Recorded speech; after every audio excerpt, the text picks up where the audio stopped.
السلام عليكم. قبل ما نبداو بغيتك دير حاجة وحدة، طفي الضو ودير لي زيت ولا السماعات الا كانوا عندك، وتخيل معايا انك بوحدك في واحد الدوار. هاد الدوار جا في النواحي ديال مراكش بالليل، ما كاين لا صوت لا ناس في الزناقي، غير الريح كتصفر بين الجبال. واحد اللحظة كتسمع واحد الصوت جاي من بعيد كيعيط بسميتك. الا كنتي مستعد تعرف شنو وقع ليا في الصيف ديال 2019 خليك معايا حتى الاخر، حيت القصه اللي غادي نحكي لك اليوم مازال كنفكر فيها حتى لدابا، وكل ما ذكرتها كيجيني نفس الاحساس ديال الخوف. انا ياسين، عندي 24 عام، وفي الصيف ديال 2019 مشيت ندوز العطله عند جدي في واحد الدوار. هاد الدوار جا في النواحي ديال مراكش، دايرين به غير الجبال. النهار وصلت لاحظت واحد الحاجه غريبه، ملي كتغرب الشمس الناس كامل كيدخلوا لديورهم وكيسدوا البيبان والشراجم. الزناقي كتبقى خاوية بشكل مخيف. وقت ما سولت شي واحد علاش كيبدل الموضوع ولا كيسكت، وهذا الشي خلى الفضول ياكلني من الداخل. ولكن ما كنتش عارف ان الفضول ديالي غادي يخليني نعيش اسوأ ليلة في حياتي. دازت يومين وانا كنشوف الناس في الدوار، كل نهار مع المغرب كلشي كيدخل لدارو بالزربة، حتى الدراري الصغار كيدخلوا قبل ما تغيب الشمس. فواحد العشية كنت جالس قدام الدار مع جدي وسولتو: جدي، علاش الناس هنا كيدخلوا بكري؟ سكت شوية وشد السباحة ديالو، من بعد جاوبني بشوية. قال لي: هاد الأسئلة حس ليك ما تلقاش ليها الجواب. انا حسيت بشي حاجة غريبة، اول مرة نشوف جدي كيهرب من السؤال. ومن داك النهار قررت نعرف الحقيقة. جات الليلة الثالثة، كانت قريبة 3 ديال الليل، كنت ناعس. واحد اللحظة سمعت واحد الصوت غريب كيعيط لي بسميتي: ياسين، ياسين. فتحت عيني بالزربة، بقيت كنسمع الصوت رجع مرة أخرى. هاد المرة كان واضح، كيعيط لي بسميتي: ياسين، ياسين.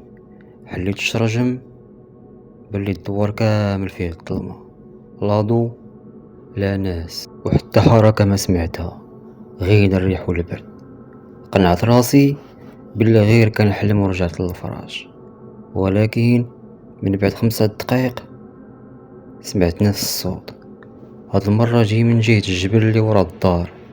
حسيت بالخوف، بقيت كنقنع راسي بلي شي واحد كيضحك معايا، ولكن الفضول اللي فيا ما خلانيش. لبست جاكيطي وشعلت البيل ديال التليفون وخرجت من الدار بلا ما يحس بيا شي واحد. الجو كان بارد والسكات كيخوف، كل خطوة كنديرها صوتها كيدوي.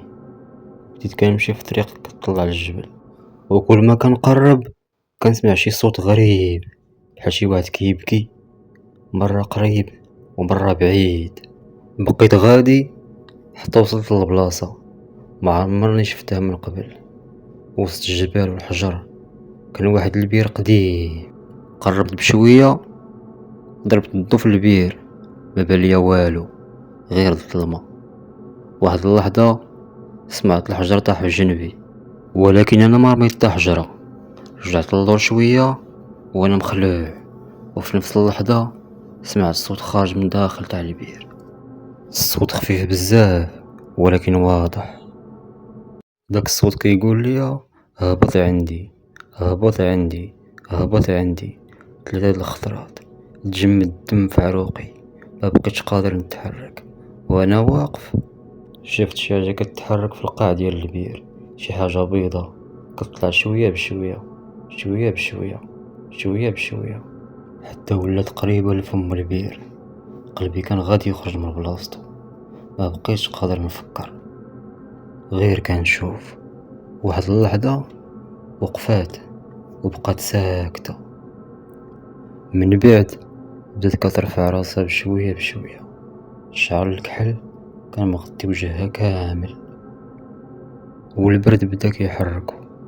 كنت باغي نشوف الوجه ديالها، ولكن في ديك اللحظة بالضبط سمعت صوت جدي كيدوي في راسي إياك تقرب من البير. وفاش بديت غادي سمعت ضحكة خفيفة خارجة من البير، ضحكة ديال مرا، واحد الضحكة خوفاتني. هنا جريت بلا ما نشوف ورايا، ضحكة غادي تقرب ليا. وقت ما كنزيد نجري كتزيد تقرب، حتى حسيت بحال شي حاجة غادي تشدني من كتفي، ولكن ما تلفتش، بقيت غير كنجري حتى وصلت لأول دار في الدوار. وقفت باش نتنفس وشفت حاجة غريبة، الدوار كامل كان شاعل الضو، والناس واقفين قدام ديورهم بحال الا كانوا عارفين بلي شي حاجة وقعت. ملي شافوني جاي من جهة الجبل تبدلات وجوههم.